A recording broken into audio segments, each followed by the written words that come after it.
Good governance और development, ये अगर जमीन पर दिखाई दे तो जनता बाकी सब बातों से ऊपर उठ करके उचित फैसला करती है और गुजरात की जनता ने वो फैसला किया है। मैं मतदाताओं को बहुत ही वंदन करता हूं कि इतने झूठ के माहौल के बीच आपने सत्य कैसे खोज निकाला। लोग जब मुझे पत्थर मारते थे तो उस पत्थर से भी मैं सीढ़ी बना देता। गुजरात कांग्रेस की सीटें और हिमाचल कांग्रेस की सीटों दोनों का मेल कर दो, उसके बाद भी गुजरात की ज्यादा। आज आपने मुझे जीत लिया है, आने वाले 5 साल मुझे आपको जीतना है।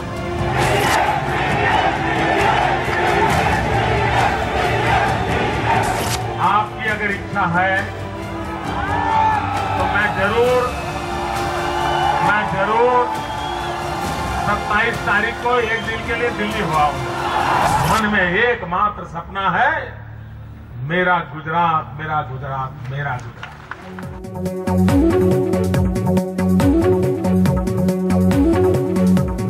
नमस्कार, मैं रविश कुमार। मेरा गुजरात, मेरा गुजरात, मेरा गुजरात। अगर मेरे गुजरात का भला होगा तो कल मेरा भी भला होगा। ये था हिंदी में दिया गया 6 करोड़ गुजरातियों को विजेता मोदी का धन्यवाद ज्ञापन।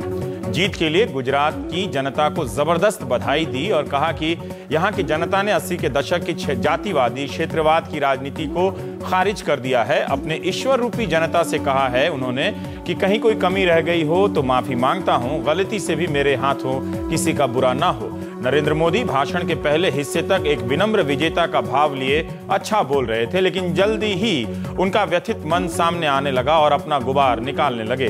अपने खिलाफ होने वाली आलोचना और राजनीतिक हमले को झट से गुजरात विरोधी करार देते हुए टीवी स्टूडियो में बैठे राजनीतिक पंडितों को खूब सुनाया, एंकरों को नहीं। आलोचना को अभियान बताने की रणनीति पुरानी है उनकी, जबकि आप मीडिया के कवरेज का अध्ययन करेंगे तो उन्हें शिकायत कम होनी चाहिए।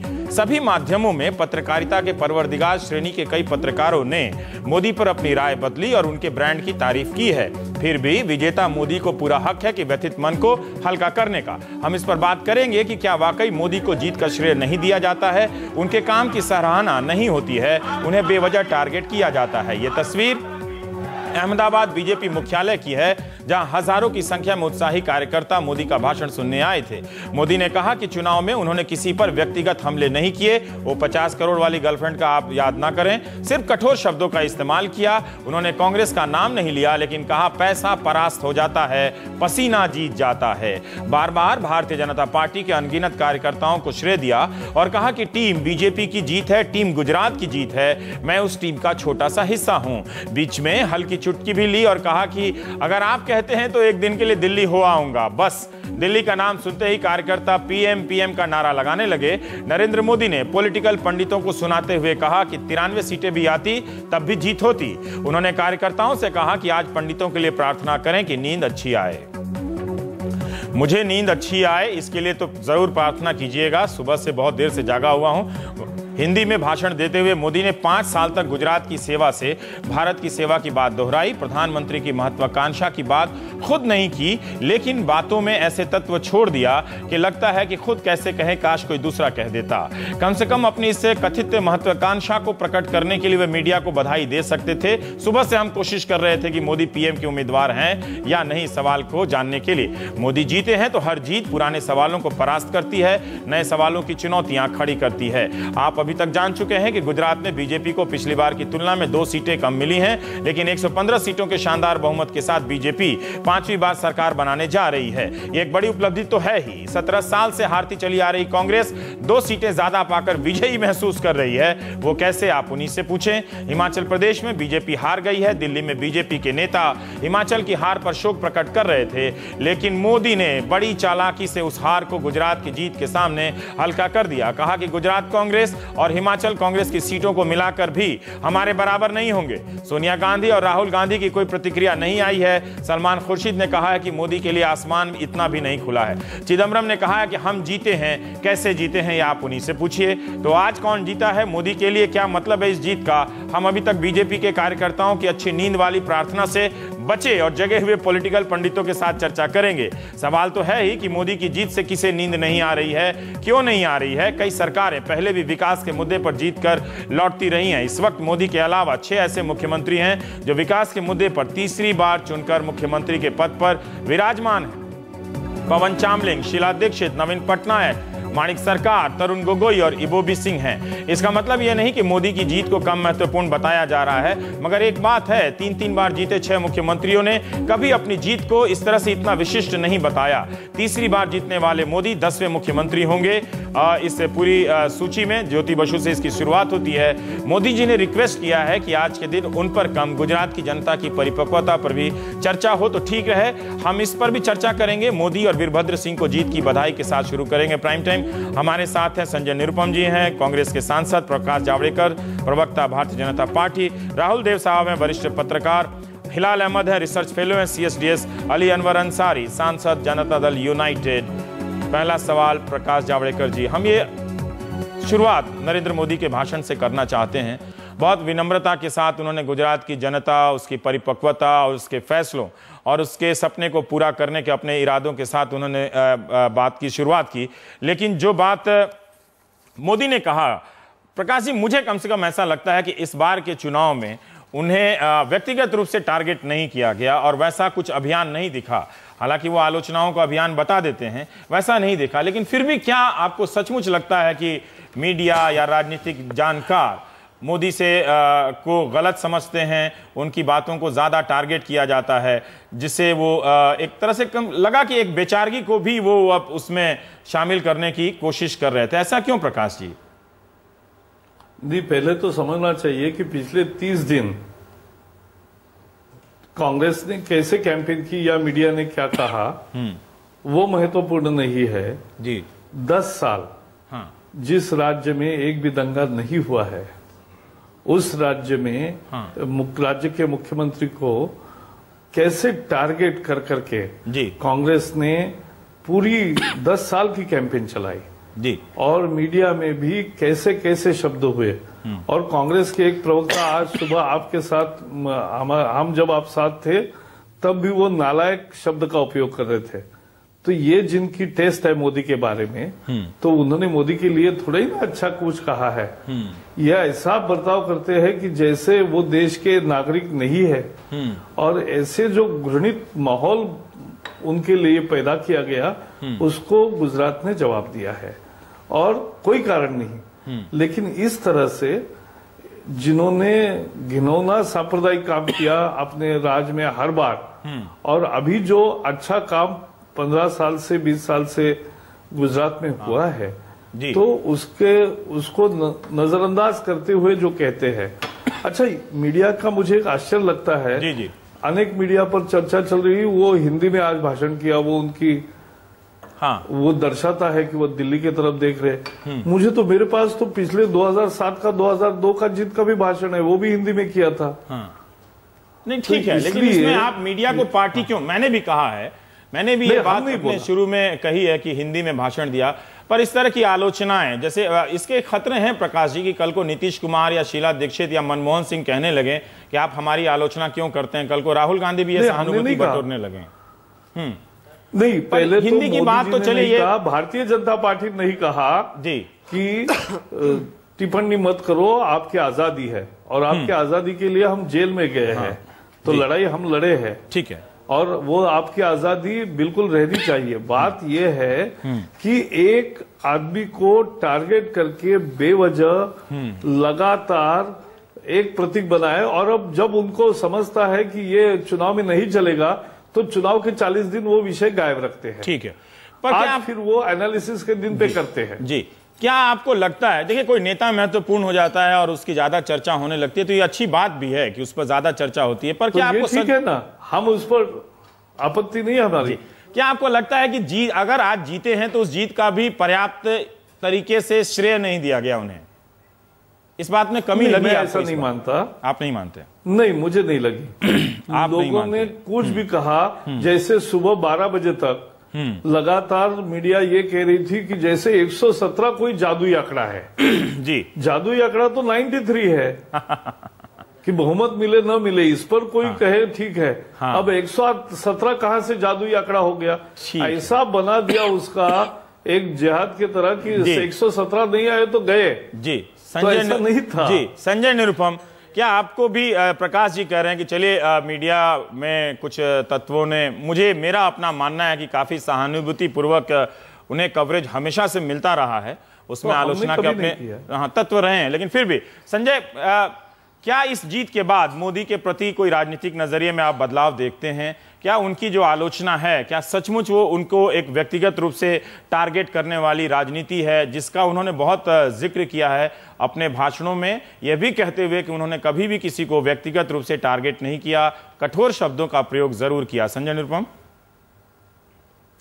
देखिए, नरेंद्र मोदी जी का आज का जो भाषण था, उस भाषण में एक जबरदस्त अहंकार दिख रहा था। मैं और मैं, ये तो बड़ा साफ साफ दिखा। ये उनका अपना काम करने का तरीका है, बोलने का तरीका है, और शायद इसी तरीके से उनको जीत मिल रही है और इसी तरीके को वो लागू करना चाहते हैं, चालू रखना चाहते हैं। जो बार बार आप सवाल चर्चा में है कि कांग्रेस पार्टी ने ऐसा स्टैंड लिया, ये भूमिका ली। हमारी सीटें हम सरकार नहीं बना पाए, इसका हमें दुख है, लेकिन हमने पूरा प्रयास किया, पूरा प्रचार किया, बेहतर ढंग से प्रचार किया। बावजूद इसके, अगर नरेंद्र मोदी जी जो 11 साल से गुजरात के मुख्यमंत्री हैं, उन्होंने बार बार दावा किया कि मैं गुजरात में एक जबरदस्त विकास कर रहा हूं, अब जाके ग्राउंड रियलिटी देखिए आप, तो विकास उस तरीके से हो नहीं रहा है। एक मिनट दीजिएगा। सबसे पहले किसानों का विषय। ग्रामीण क्षेत्र में किसानों के बीच हाहाकार है, वहां पर उनको 8 घंटे ज्यादा बिजली नहीं मिल रहा है, उनको खेती के लिए पानी नहीं मिल रहा है, शहरों में घर नहीं मिल रहा लोगों को, सस्ता, एक मिनट रुकिएगा जरा साहब, सस्ता घर नहीं मिल रहा है। 11 साल से हाउसिंग बोर्ड का पूरा ऑफिस बंद है। अभी उनको अनाउंस करना पड़ा कि 50 लाख घर हम आने वाले 5 साल में बनाएंगे। कैसे बनाएंगे, ये एक दूसरा प्रश्न है। तो ऐसे में हम कहीं ना कहीं मोदी जी को एक्सपोज नहीं कर पाए, ये भी एक सच है, और इस सच को हम स्वीकार करते हैं। अब आज बड़ा सवाल यह है कि 3 दिनों से जो एक वातावरण था कि 140 150 सीटें मिलेंगी, उतनी सीटें नहीं मिली, तो कांग्रेस पार्टी को हक बनता है सवाल उठाने का कि साहब पहले आप 127 थे, उसके बाद 117 हो गए, और अब 115 या 16 हो गए हैं। तो कहीं ना कहीं आपका ग्राफ नीचे जा रहा है। आप इस सच को भी स्वीकार करिए, और अगर गवर्नेंस है, गुड गवर्नेंस है, गुजरात की जनता इतनी संतुष्ट है आपसे, तो आपका जो 10% वोट बढ़ा था गुजरात की वोटिंग में, उसका फायदा आपको मिलना चाहिए था, जो दिख नहीं रहा है। तो इस प्रकार के विश्लेषण तो होने चाहिए, संजय जी, आप आलोचना तो होनी चाहिए। राजनीति में रहे हैं आप लोकसभा वाले हैं, चुनाव लड़ते हैं, आप जानते हैं कि 2, 4, 5, 10 सीटों का इधर उधर होता है। ये चाहे कोई पहली बार जीतकर वापस आ रहा हो या दूसरी बार आ रहा हो, आपने जो सवाल उठाए, उन सवालों पर अब जनता वहां की फैसला दे चुकी है। वो आपके जो उठाए गए सवालों को वो खारिज कर चुकी है। तो क्यों ना उनकी जीत को भी स्वीकार किया जाए कि शायद जनता वहां पर जीत रही है। वो बार बार कह रहे हैं कि गुजरात की जनता को भी समझने की जरूरत है कि वो क्यों सबको रिजेक्ट करके बीजेपी की सरकार को 1995 से चुनती आ रही है। रवीश जी, नरेंद्र मोदी की जीत को हम स्वीकार न करें, कोई फर्क नहीं पड़ता, जीत स्वीकार करनी पड़ेगी। तीसरी बार भारतीय जनता पार्टी को गुजरात में सरकार बनाने का मौका दिया है गुजरात की जनता ने, ये एक बहुत बड़ा सच है, इस सच को कोई झुठला नहीं सकता। मुद्दा इसके विश्लेषण का है, और चुनाव जीत गए तो जो गुजरात की समस्याएं हैं, गुजरात के जो मुद्दे हैं, जो ग्राउंड रियलिटी है, वो बदल जाएगा क्या? ठीक है। गुजरात के लोगों को घर नहीं मिला, ये सच्चाई आप बदल सकते हैं क्या? चलिए, गुजरात के किसानों को दर्द है, दुख है, इस सच को बदल सकते हैं क्या? ठीक है। मैं ये राउंड पूरा करना चाहता हूं, ये टारगेट करने वाले सवाल को लेकर राहुल जी आपसे भी जानना चाहता हूं कि ये व्यथित मन क्या है। और शुरुआत में आपने कहीं चुटकी नहीं ली, काफी गंभीरता से उन्होंने इस पर काफी अपने भाषण का बड़ा हिस्सा उन्होंने खर्च किया है। ये भी कहा कि कुछ तो शर्म करो आप लोग इन सारी चीजों को। मैं वो नहीं कह रहा कि उन्होंने आलोचना कर दी, पर उनके मन में या पहले भी इस तरह के भाव नजर आता है। ये क्यों ऐसा है? रवीश, मैं समझता हूँ कि नरेंद्र मोदी की व्यथा जिसे आप कह रहे हैं, उनको उसको समझा जा सकता है। भाई अपने मन में और अपनी पार्टी में और अपने लोगों में तो वो एक बहुत बड़े हैं, अपने मन में तो वो बहुत ही ज्यादा बड़े हैं, शायद देश में सबसे बड़े होंगे, मानते होंगे। तो लेकिन इन सालों में उनके लिए जिस तरह के शब्दों का प्रयोग किया गया, जिस तरह से उनको पेंट किया गया, तो ये एक मानना पड़ेगा कि राष्ट्रीय और अंतर्राष्ट्रीय दोनों स्तरों पर मीडिया के माध्यम से, कई बार मीडिया द्वारा उनके लिए जो कुछ कहा गया है, जिस तरह के उनको चित्रित किया गया है, वो दूसरे मुख्यमंत्री और विपक्षी नेताओं के लिए भी नहीं किया गया। उनको मौत का सौदागर भी कहा गया। उनको आज ही जब मणिशंकर अय्यर लौह पुरुष का लहू पुरुष कह रहे हैं, आज की बात है, तो इस पर थोड़ा आहत होना एक ऐसे व्यक्ति मैं समझता हूँ स्वाभाविक है, इसमें कोई आश्चर्य की बात नहीं है। और उन्होंने जीतने से ये क्यों नहीं बदलता है? अरे भाई कैसे बदलेगा? एक तरफ एक आदमी है जो कह रहा है कि मैं 3 बार जीत के आ रहा हूं, इतना बड़ा मैंने इतनी बड़ी जीत हासिल की है, और उसके बावजूद ये लोग हैं जो आज भी इस तरह की बातें मेरे लिए कह रहे हैं, तो उसका अहंकार आहत होता है। तो ये एक आहत अहंकार की और एक विजेता के आहत अहंकार की अभिव्यक्ति है। इसको बहुत गंभीरता से लेने की मुझे जरूरत नहीं। कई बार देख रहा हूं कि ये भाषा समर्थकों में भी चली जाती है। हिलाल ये जानना चाहते हैं कि पॉलिटिक्स ऑफ विक्टिमहुड है क्या? ये एक तरह से पीड़ित मानसिकता की भी राजनीति है कि उसमें लाई, ताकि आप राजनीतिक शत्रु जो आपका कमजोर लगता है उसके अलावा एक और शत्रु को आप पेश करें और फिर लगे कि हमने इसको भी परास्त किया है। जैसे मैं अपने आलोचकों से लड़ रहा हूं, कौन सा ऐसा नेता है इस देश में जो आलोचनाओं और हमले से बचा हो? नहीं, मैं इसमें 2-3 बातें स्पष्ट करना चाहूँगा। पहली बात तो हमको इसको आंकड़ों के दृष्टिकोण से देखना चाहिए। नरेंद्र मोदी की जीत, भाजपा की जीत, और उसमें क्या परिवर्तन आए हैं। हाँ।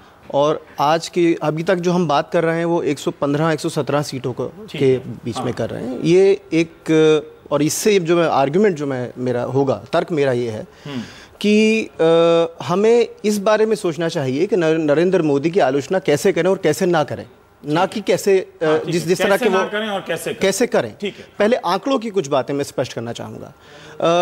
ये हम देख रहे हैं कि 2002 के इलेक्शन में भाजपा को 127 सीटें मिली थी, और जो वोट परसेंटेज था वो था 49.85। मैं आ रहा हूँ ठीक है। हाँ। उसके बाद ये जो है आंकड़ा बदल गया 2007 में, और ये वोट परसेंटेज हो गया 49.12। और जब ये सीटों में बदला तो सीटें थी 117। ठीक है। अभी हमें आंकड़ा नहीं मिला है कि कितना वोटिंग पोल्ड हुआ है और उसमें कितना प्रतिशत भाजपा को मिला है, लेकिन एक तरीके से देखा जाए तो ये 2002 के साथ जो एक प्रक्रिया चली थी, ये उसका एक सीधा एक नमूना है। ठीक है।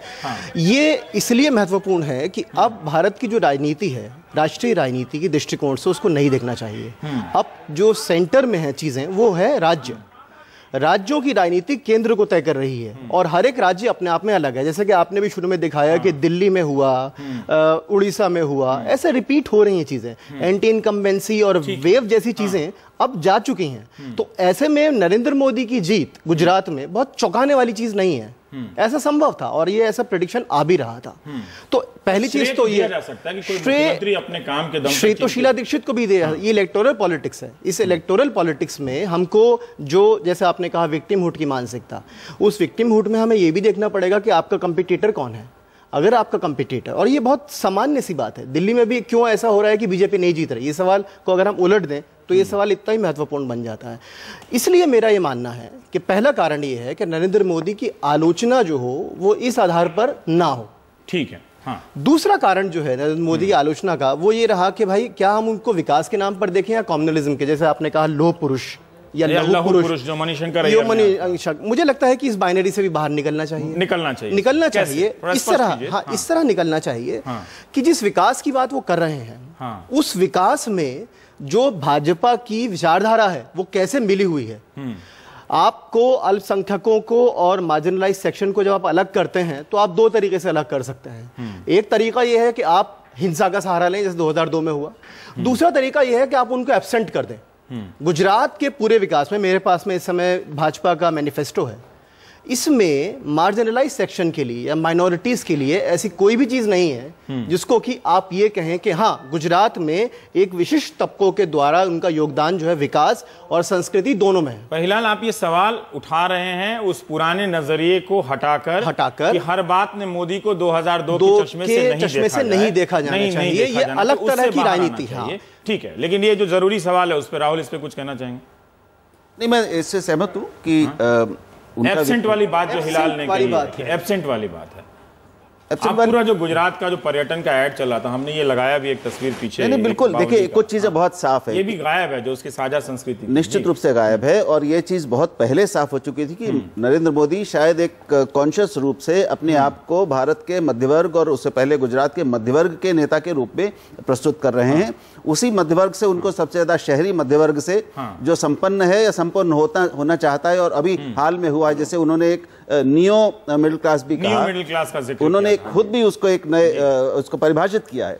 वो उन्होंने साफ अपनी कॉन्स्टिट्यूंसी बनाई है। इस पर पिछले कई वर्षों में उन्होंने काम किया है और उसके लिए उन्होंने साफ तौर पर सोच समझकर एक वर्ग को बाहर रखा है। तो ये मैं सिलाल ठीक कह रहे हैं बिल्कुल कि अल्पसंख्यक और जो पिछड़े वर्ग हैं, चाहे वो आदिवासी हों, चाहे वो सीमांत कृषक हों, छोटे किसान हों या बहुत जो छोटा उद्यमी है, वो उनकी चिंताओं और सरोकारों के दायरे से बाहर रहा है।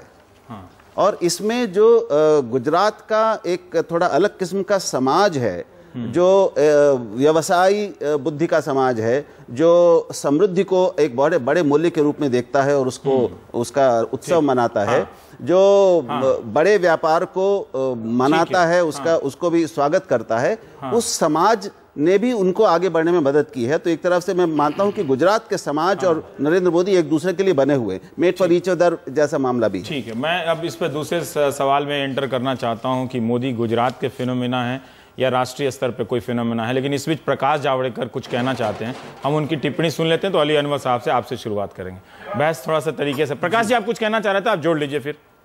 हाँ बिल्कुल, मेरा कहना यह था कि राहुल जी बहुत सटीक अभिप्राय देते हैं, लेकिन ये जो उनका कहना है कि केवल मध्य वर्ग के नेता, ये नहीं है। आज के भाषण में भी उन्होंने कहा, जताया कि सारे दलित, शोषित, पीड़ित, वंचित सबको लेकर हम जाते हैं। वो हमेशा 6 करोड़ गुजरातियों की बात करते हैं। और मैं अभी उस प्रचार के दरमियान आदिवासी इलाकों में और जहां दलितों की बहुत बस्ती है वहां भी और सब जगह जाके आया और मैंने देखा वहां गरीबों के लिए उन्होंने अपनी नई कॉन्स्टिट्यूंसी बनाई है, आदिवासी दलित ये बनाई है कि उसमें गरीब मेले के द्वारा, वनबंधु योजना के द्वारा, प्रकाश जी, जिस तरह से लगा हिलाल अहमद और राहुल जी की बात जो थी, प्रकाश जी, हिलाल अहमद और राहुल जी की बात थी, वो अल्पसंख्यकों को एब्सेंट करने की बात थी। लेकिन एक महत्वपूर्ण बात हिलाल अहमद कह रहे हैं कि नरेंद्र मोदी को लौह पुरुष या लहू पुरुष, जो आज मणिशंकर अय्यर ने कहा है कि इस बाइनरी से निकलकर देखने की जरूरत है और एक विकास के पैरामीटर में ही वो सवाल करने की जरूरत है कि अल्पसंख्यक क्यों अनुपस्थित नजर आता है। मुझे नहीं लगता, क्योंकि जो बिजली मिलती है तो वो केवल हिंदुओं को मिलती है और मुसलमानों को नहीं मिलती, ऐसा तो नहीं होता। जो पानी मिलता है वो सबको मिलता है, रोड पे सभी चलते हैं। क्या राजनीतिक प्रतिनिधित्व सड़क बिजली पानी से क्या राजनीतिक प्रतिनिधित्व के सवाल को बिजली पानी के कनेक्शन से आप हल कर सकते हैं क्या? दोनों अलग अलग मसले हैं। जहां राजनीतिक प्रतिनिधित्व भी अनेक पंचायतों में, जिला परिषदों में, सब जगह ठीक है। हाँ, और हाँ, तो ऐसा नहीं है कि नहीं मिला।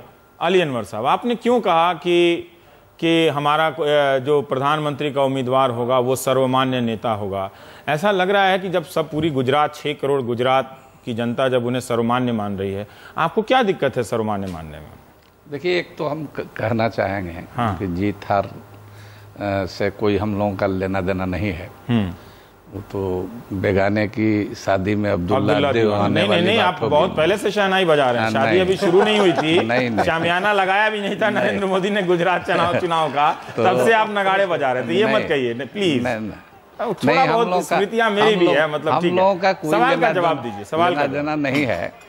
हाँ, आपने क्या पूछा बताएं। मैंने पूछा कि क्यों नरेंद्र मोदी को स्वीकार करने में आपको दिक्कत होती है, अगर मगर क्यों लगाते हैं? ना जाहिर है, हम लोग पहले बहुत साफ तौर पर कह चुके हैं कि ये जो मुल्क है वो बहुभाषी है, बहुजातीय है, बहुधार्मिक है। इसमें समन्वय की प्रकृति वाला आदमी ही मुल्क को ये क़यादत दे सकता है, लीड कर सकता है।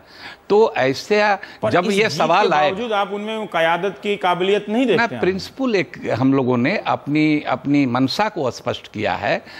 हम लोगों ने नाम किसी का नहीं रखा है। जब ये मसला आएगा, ये सवाल, ये जवाब आप किसी नाम के संदर्भ में ही देते हैं अली अनवर साहब। ये तो इन बिटवीन लाइन आपको हक है, आप पढ़ें, मीडिया के लोग पढ़ें या आवाम भी जाने। या तो फिर आप कहें कि आप उनकी जीत से खुश हैं, आप उनको बधाई देते हैं, नरेंद्र मोदी दिल्ली आए, आप स्वागत करते हैं, ये कहिए आप। फिर नहीं तो अरे भाई, बेल पके तो कौवे के बाप का क्या, जीते हारे तो हम लोगों अली अनवर साहब, तो अगर बेल पक जाए तो आप स्वागत करेंगे ना दिल्ली में? नहीं नहीं, हम तो कह रहे हैं कि बिल्कुल नहीं, हमने जो प्रिंसिपल ले किया है उसी पर हम आके उस प्रिंसिपल पे नरेंद्र मोदी जब कह रहे हैं हम उस पर राहुल, ये क्या मानसिकता है ये सहयोगियों की? हम इस बात संजय को भी लेना चाहेंगे, ये क्या बहुत अजीब चीज है। अगर आप मतलब बीजेपी और मोदी में इतना भारी अंतर कैसे कर रहे हैं भाई? आप मोदी बीजेपी के साथ इतने साल से आप गठबंधन में हैं और खूब मजे से आप काम चला रहे हैं, तो क्या आप ये कैसे ये अंतर कैसे कर रहे हैं? कैसे अंतर कर रहे हैं? तो ये और किस आधार पर ये अंतर कर रहे हैं? जबकि बीजेपी खुद मोदी से अपने आप को अलग नहीं करती है, अंतर नहीं करती। जिन कारणों से मोदी की इतनी राष्ट्रीय और अंतर्राष्ट्रीय आलोचना होती है, जिस पर सारे सेकुलर मित्र हमारे अली अनवर सहित उनकी आलोचना करते हैं। मोदी जी भी सेकुलर हैं, वो कहते हैं। अरे अब छोड़िए भी मित्र हैं। तो क्या बीजेपी का जो सिद्धांतवादिता है, उसका जो सिद्धांत है, विचारधारा है, वो सेक्युलर है? मोदी सांप्रदायिक हैं और बीजेपी सांप्रदायिक नहीं है उनकी निगाहों में। ये अंतर कैसे किया जा रहा है? जवाब दे दीजिए आप। नहीं, देखिए राहुल जी जो कह रहे हैं ये बहुत चीज जो है कि ये एरा तो कोalition का है, इसमें एक पार्टी की कोई सरकार नहीं बन रही है, सब लेकिन एक चीज देखिए, उसमें एक चीज होता है ना, हर चीज में आदमी देखता है, तुलनात्मक ढंग से देखता है, लेसर इविल का भी सिद्धांत चलता है, और इसमें देखता है जैसे देश के जनता के वाजपेयी जी की एक छवि थी, और तो हम लोग कह रहे हैं कि उसी तरह से मिलती जुलती कोई छवि है, क्योंकि उनके साथ एलाई हम तो हैं, ये तो फैक्ट है, और उनको पहले नाम सुझाना है। बड़ी अगर एनडीए के वो बिग पार्टनर हैं तो पहले उनको नाम लेके आना है। तो हम लोगों ने बताया है कि भाई एक देश को का सवाल है, तो इसमें एक सेकुलर के मैं प्रकाश जी से सवाल पूछूं कि कौन है उनका सर्वमान्य नेता, तो कहेंगे उनकी कमेटी है वो तय करेगी। फिर हम लोग देखेंगे उनकी कमेटी तय करेगी। सर्वमान्य नेता क्यों नहीं तय करेंगे तो हम देखेंगे। हम अभी कहां कह रहे हैं, हम तो कोई नाम नहीं रख रहे हैं। इस जीत से मोदी की कुछ छवि तो बदली होगी आपके मन में कि वहां गुजरात की जनता अगर उनको समर्थन दे रही है तो कुछ नए नजरिए से आप सोचेंगे या पुराने नजरिए से ही देखेंगे? मैं नहीं जानता, ठीक है, और पार्टी, लेकिन हमारी राय अगर आप पूछ रहे हैं, आपकी राय व्यक्तिगत, तो व्यक्तिगत राय हमारी यह है कि उनकी कोई छवि नहीं बदली है आवाम के बीच में, और ये मोदी जी की जीत से ज्यादा ये कांग्रेस की हार है, कांग्रेस का नकारापन है, जिसका फायदा मोदी जी को मिला। आप जाके लड़ जाते मोदी जी से, वहां लड़ जाते। हमारी जो ताकत है हम लड़े हैं। किसने रोका था? हमारी जो ताकत है, हमारी जो ताकत है, हम वहां लड़े हैं। हम वहां लड़े हैं और हमने परफॉर्म किया है। संजय निरुपम, यहाँ मैं आपको शामिल करना चाहता हूँ। ये देखिए, ये बीजेपी के सहयोगी हैं, लेकिन अगर मगर में मोदी के साथ लगाते हैं, ठीक है, मतलब या तो आप विरोध कीजिए तो लगे कि आप विरोध कर रहे हैं, है ना, कि वो आपका विरोध ऐसे ना लगे कि कोई गुप्त शर्त हो और समझौता हो, वैसा ना लगे। बस ये कह रहे हैं कि कांग्रेस की हार है, बीजेपी की जीत से ज्यादा है, और बीजेपी के जो अलाइज है, जो जेडीयू का जो बयान है, उसे कांग्रेस किस नजर से देखेगी? क्या एक मौके के रूप में देखेगी कि अगर बीजेपी मोदी का नाम आगे चलाए तो आपको बैठे बिठाए एक सहयोगी मिल जाएगा? जेडीयू के जो हमारे भाई इस समय बोल रहे थे, उनके प्रति पूरे अदब के साथ मैं पहले एक टिप्पणी करना चाहूंगा। और जो हमारे देश में जो मुहावरे होते हैं, देशी मुहावरे, उन मुहावरों में उन्होंने कहा बेल पके तो कौवे के बाप का क्या। और इनका हाल ये है कि गुड़ खाए गुलगुल्ले से परहेज। मुझे सिर्फ ये कहना है कि अगर नरेंद्र मोदी प्रधानमंत्री पद के उम्मीदवार होते हैं तो ये भारतीय जनता पार्टी को तय करना और एनडीए को तय करना है, और कोई भी उम्मीदवार होगा, अपोजिशन की तरफ से कोई ना कोई तो उम्मीदवार होगा। हमारा विषय स्पष्ट है, हमारी भूमिका स्पष्ट है। राहुल गांधी जी के नेतृत्व में हम चुनाव लड़ने जा रहे हैं, 2014 का लोकसभा चुनाव। उनकी देखरेख में, उनके नेतृत्व में, उनके प्रचार की पूरी यंत्रणा होगी, उसके हिसाब से हम लोग चुनाव लड़ रहे हैं। तो हमारी भूमिका स्पष्ट है, सामने जिसको भी देना है वो दे सके। और हमें कोई राज्यों के मुद्दों के ऊपर चुनाव नहीं लड़ना है, हमें देश के जो प्रश्न हैं, और यूपीए की दो बार से जो सरकार चल रही, उस सरकार ने क्या क्या किया और सरकार क्या क्या करना चाह रही है आगे, उन मुद्दों के ऊपर चुनाव लड़ना है। तो बिल्कुल पॉजिटिव तरीके से, सकारात्मक तरीके से चुनाव मैदान में उतरने की हमारी तैयारी है। जी ठीक है। हिलाल, मोदी राष्ट्रीय फिनोमेना है कि नहीं? जो बार बार जिस गुजराती अस्मिता पे, अब मैं ये ब्रेक में जाने के बाद इसी पर चर्चा करना चाहता हूं कि गुजराती अस्मिता को उभारते हैं, क्या वो गुजराती अस्मिता 6 करोड़ वाली उन्हें एक राष्ट्रीय नेतृत्व या नेता के रूप में स्थापित करती है? देखिए, यहाँ दो बातें हैं। पहली बात तो ये है कि आपने बिल्कुल सही कहा कि अगर मोदी अपने आप को सेकुलरवादी कहते हैं तो मुझे उसमें कोई दो राय नहीं लगती।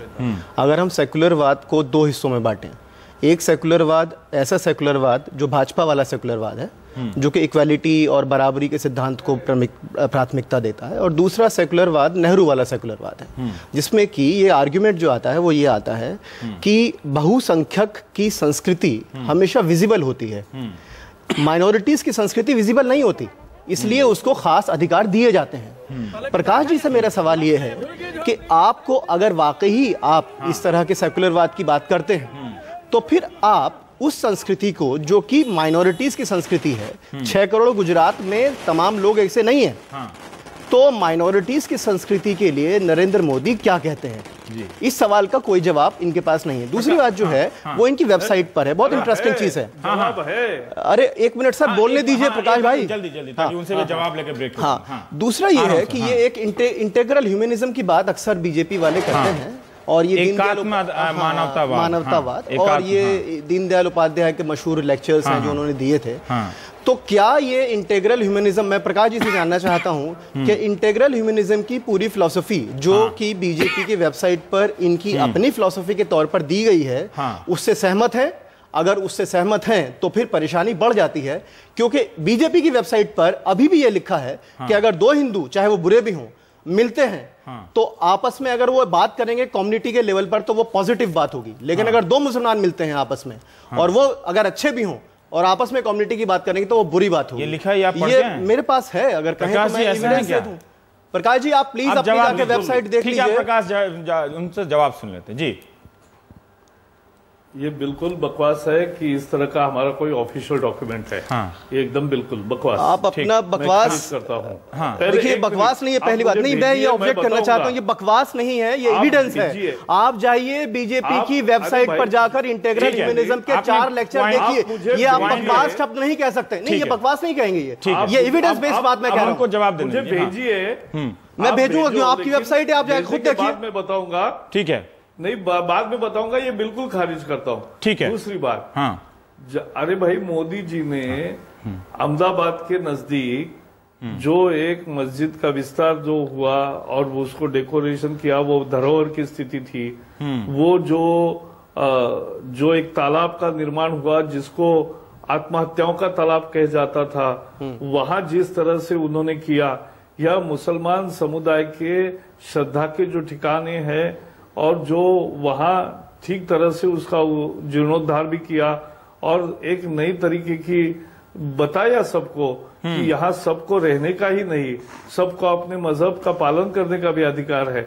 सबको, जो 6 करोड़ गुजराती की बात करते हैं तो वो एक्सक्लूसिव कंसेप्ट है ही नहीं, लेकिन बीजेपी की फिलॉसफी है justice to all, appeasement of none. तो अपीजमेंट किसी की नहीं है इसमें, और इसलिए ये सच नहीं है कि ये इंक्लूसिव नहीं है, उनकी ज्यादा एवरीबडी इंक्लूड है, और वो 120 करोड़ की भारत मानते हैं और 6 करोड़ का गुजरात मानते हैं। तो वही है तरीका। छोटा सा ब्रेक लेंगे राहुल में, एक छोटा सा ब्रेक लेंगे राहुल, आएंगे तो जरा सा बात करेंगे कि जो मोदी का जो गुजरातवाद है वो उन्हें एक बाकी प्रांतों में एक राष्ट्रीय नेतृत्व के रूप में स्थापित करता है कि नहीं करता है। छोटे से ब्रेक के बाद आएंगे और गुजरात की जनता की भी बात करेंगे, जो 6 करोड़ गुजराती, 6 करोड़ गुजराती, मेरा गुजरात, मेरा गुजरात, मेरा गुजरात।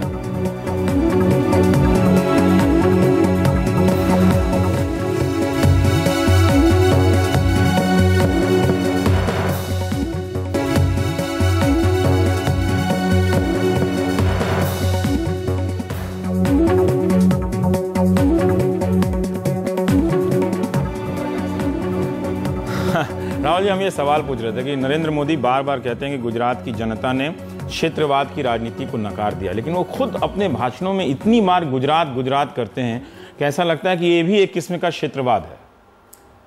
हाँ, वो राज्यवाद कर रहे थे, वो अस्मिता की। देखिए उन्होंने एक काम ये शीला दीक्षित ने कभी नहीं किया कि दिल्ली दिल्ली दिल्ली, या नीतीश ने, वो गुजरात का चुनाव लड़ रहे थे। अभी तक गुजरात ही उनका कार्यक्षेत्र रहा है, और इसलिए गुजरात में जीतने के लिए जो कुछ उनको जरूरी लगा वो उन्होंने किया। बहुत साफ है, समझना चाहिए। ऐसा नहीं कि वो सारा जीवन गुजरात में ही लगाने वाले हैं।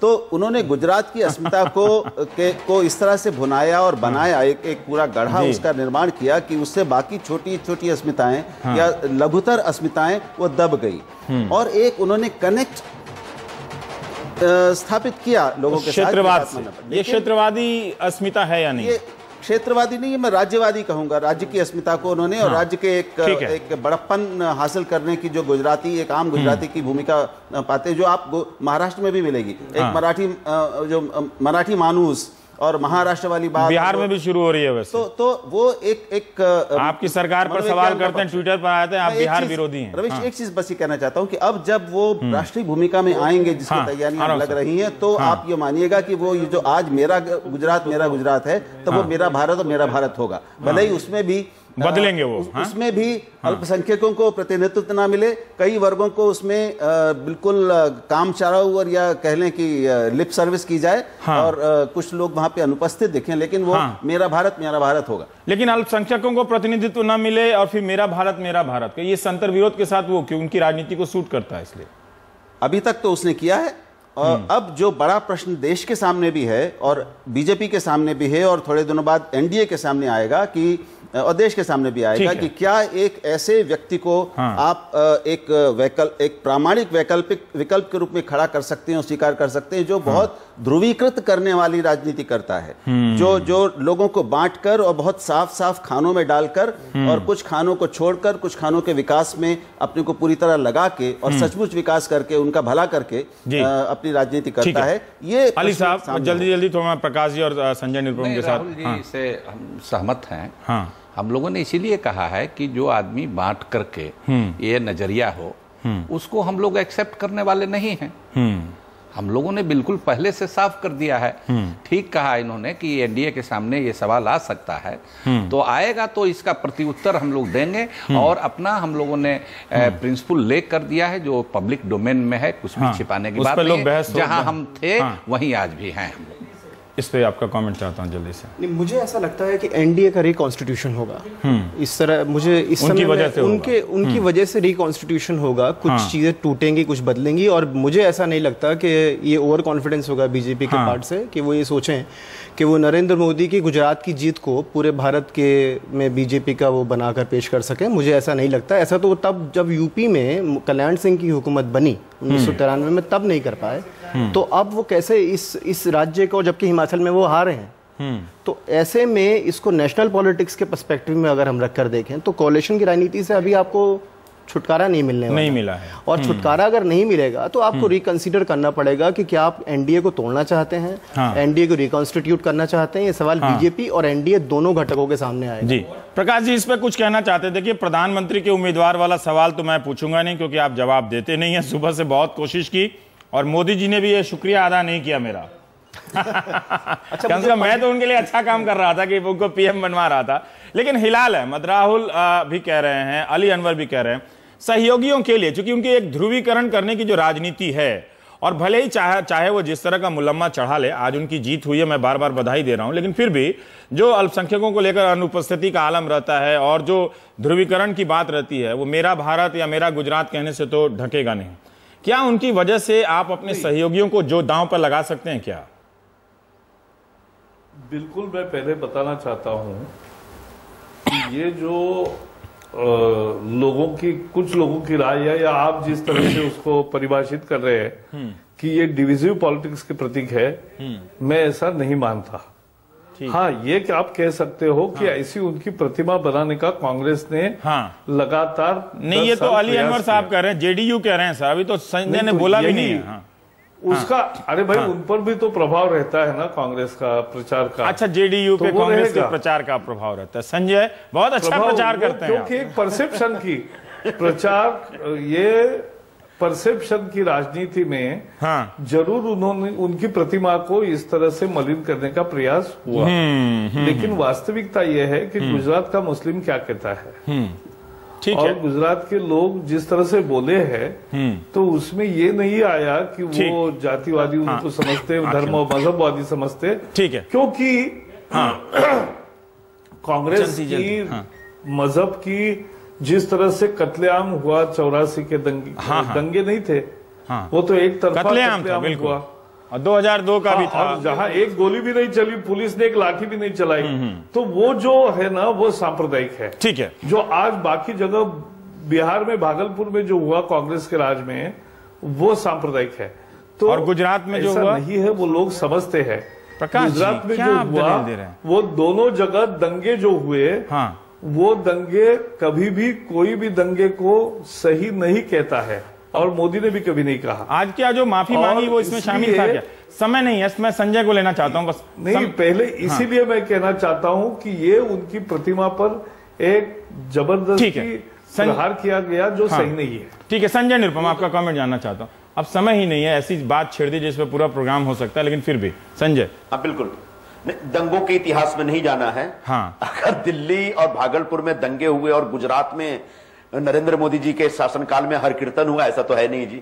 दंगे हुए, दंगों की छाप है, दंगों का दाग है, उनके जीवन पे, उनके करियर पर हमेशा रहेगा। लेकिन नरेंद्र मोदी प्रधानमंत्री पद के उम्मीदवार होंगे या होने चाहिए, ये पूरी चर्चा तब तक बेमानी है जब तक भारतीय जनता पार्टी अपनी भूमिका स्पष्ट नहीं करती। ठीक है। सुषमा जी हो या अरुण जेटली जी हो, इन लोगों ने आरएसएस की तरफ से भी कभी भी स्पष्ट तौर पर नहीं कहा गया, बल्कि इस बात को टाला गया है। हाँ। तो मुझे लगता है आज के बाद आप इस चर्चा को विराम दे दीजिए। ठीक है, चलिए दे देता हूं। नरेंद्र मोदी गुजरात के बड़े नेता हैं, देश के बड़े नेता हैं, अभी कहना मुश्किल है। जल्दी जल्दी आप लोग अपना 2-2 सेकंड का कर बात कर लीजिए। हिलाल, मुझे ऐसा लग रहा है कि नरेंद्र मोदी देश के नेता होंगे या नहीं होंगे, ये अभी आने वाला समय बताएगा। इस समय में ये जानना जरूरी है कि इस वर्डिक्ट को, जो मुसलमानों के बारे में अभी प्रकाश जी ने कहा कि मुसलमानों को हम कैसे देखें, याद रखिए कि मुस्लिम पॉलिटिक्स जो है और मुसलमानों की राजनीति पार्टिसिपेटरी राजनीति है, और ये जो इंथुजियाज्म है गुजरात में डेमोक्रेसी में पार्टिसिपेट करने का, वो बहुत महत्वपूर्ण है। और मुझे ऐसा लगता है कि गुजरात की इस जीत को डेमोक्रेसी की जीत कहना चाहिए। सिर्फ 2 लाइन जी, बस ये लगता है बहुत साफ साफ कि पिछले सालों में नरेंद्र मोदी ने अपनी एक राष्ट्रीय कॉन्स्टिट्यूएंसी विकसित की है। वो राष्ट्रीय कॉन्स्टिट्यूएंसी है शहरी मध्यवर्ग की, और शहरी मध्यवर्ग जिस तरह से बढ़ रहा है, बढ़ने वाला है, अगले चुनाव में उसका जो वोट प्रतिशत भी होगा, उसको देखते हुए वो निश्चित रूप से एक राष्ट्रीय छवि अपनी बना रहे हैं। और अगर मैं बीजेपी की निगाह से बात करूं तो बीजेपी के हित में भी यही है कि वो नरेंद्र मोदी की क्षमताओं को स्वीकार करके उनको अपने प्रमुख नेता के रूप में आगे रखे। ये आपने एक अलग बात कही, लेकिन वो लगता है सोन पापड़ी खा रहे थे दोनों आपस में बैठ के। चलते हैं। तो आज जो लोग जीते हैं, वीरभद्र सिंह और नरेंद्र मोदी, उन दोनों को बधाई। और ऐसा कुछ भी नहीं है कि उनके खिलाफ कोई एजेंडा चलता है। हमारा काम आलोचना करना है, जिससे जितनी हो जाए वो अच्छा है। लेकिन दर्शक भी मजे ले रहे हैं इस जीत में। जो नायक होता है, बिल्कुल हमें पंडित कहने के लिए शुक्रिया। और आप बीजेपी के दुआओं की बहुत जरूरत है, क्योंकि आज आप ना भी करें मेरे लिए दुआ तब भी सो जाऊंगा, क्योंकि इतना थका हुआ हूं। लेकिन देखिए कि लोगों ने नरेंद्र मोदी को किस तरह से एक नए चुलबुल पांडे के रूप में पेश किया। ये तस्वीर हमने कहीं से मार ली है, नया सोशल मीडिया से, और आपको दिखा रहा हूं। तो लोग मजाक भी कर रहे हैं। दबंग 3 नरेंद्र मोदी। तो आप देख रहे हैं ये इनकी ऐसी तस्वीरें हैं। मेरा गुजरात, मेरा गुजरात, मेरा गुजरात। तो पूरे गुजरात को बधाई। मैं भी वहां गया था, लोग मेरे से बड़े अच्छे से पेश आए, बहुत तोहफे दिए। आप सबका बहुत बहुत शुक्रिया। आप देख रहे थे प्राइम टाइम। इसी के साथ कादम्बनी शर्मा हमारे साथ आगे की कड़ी को बढ़ाएंगी। लेकिन बहुत बहुत शुक्रिया आप सभी का। नमस्कार।